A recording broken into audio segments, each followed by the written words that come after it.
Mr. President, distinguished ladies and gentlemen, first of all, I would like to thank you for your kind invitation to speak at the Executive Committee meeting of the World Jewish Congress here in Rome. It is really quite unique that the Jewish organization is meeting one day in the Synagogue of Rome and another day in the Vatican. This is a clear sign that we as Jews and Catholics are belonging together, that there is a unique relationship between our religious traditions. Since the promulgation of the Second Vatican Council's declaration Nostra Aetate, the Catholic Church has undertaken a systematic dialogue with the Jewish people. Thanks to the progressive implementation in tangible ways of this document, our relations have become increasingly warmer and more fraternal. This declaration of the Second Vatican Council remains the basic and binding document, and in our future efforts it will remain our compass and Magna Carta. Our dialogue with the Jewish people is not just any extraneous engagement, but has to do with our own Christian identity. Therefore, for us, it is not a matter of one possible option, but an inner obligation and duty.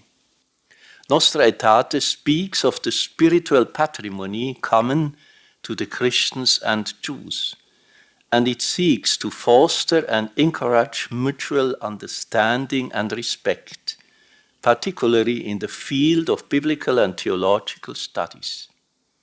Over the last 57 years, based on this groundbreaking declaration, our relationship has changed irreversibly, not only for our own mutual benefit, but, as is our hope and our intention, for the good of all humanity.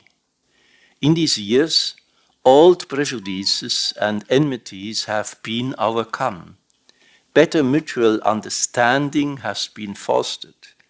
Reconciliation and cooperation initiated, and personal friendship consolidated.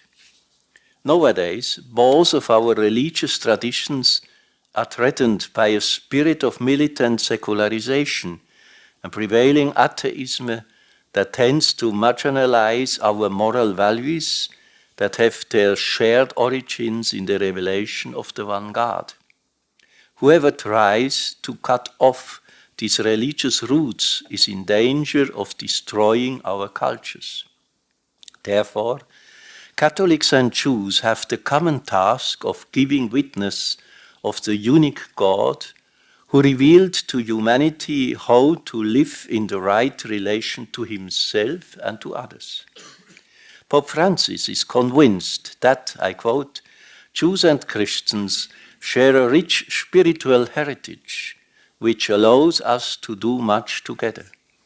At a time when the West is exposed to a depersonalizing secularism, it falls to believers to seek out each other and to cooperate in making divine love more visible for humanity.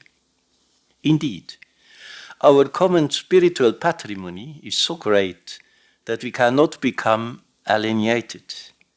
With our shared heritage, we have a common responsibility to work together for the good of humankind, refuting anti-Semitism and anti-Christian and anti-Catholic attitudes, as well as all kinds of discrimination, to work for justice, solidarity, and peace, to spread compassion and mercy in an often cold and merciless world.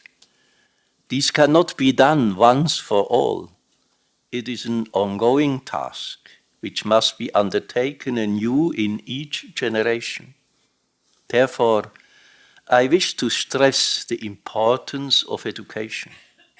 The future of our dialogue is dependent on the formation of the younger generations, which must not only be taught the history of Jewish-Catholic dialogue and the progress we have made in the last decades, but must be actively and responsibly involved, participating at even an early stage. Working together actively for peace in our world has become even more important since the beginning of the war in Ukraine, which affects Jews and Christians together. It is our common duty to help the refugees and to assist all the people who are suffering because of this violent and cruel conflict. Together, we should contribute to end this war as soon as possible by diplomatic means. Every war is a defeat of humanity, creating immense sufferings and sorrow. May your encounter here in the synagogue and the Vatican be a positive and constructive step on the path of deepening our friendship, and may it give a witness to the word of mutual understanding and respect. Only together, shoulder by shoulder, can we go ahead blessed by the Eternal One. In this sense, I wish all of you a fruitful and rewarding meeting. Thank you.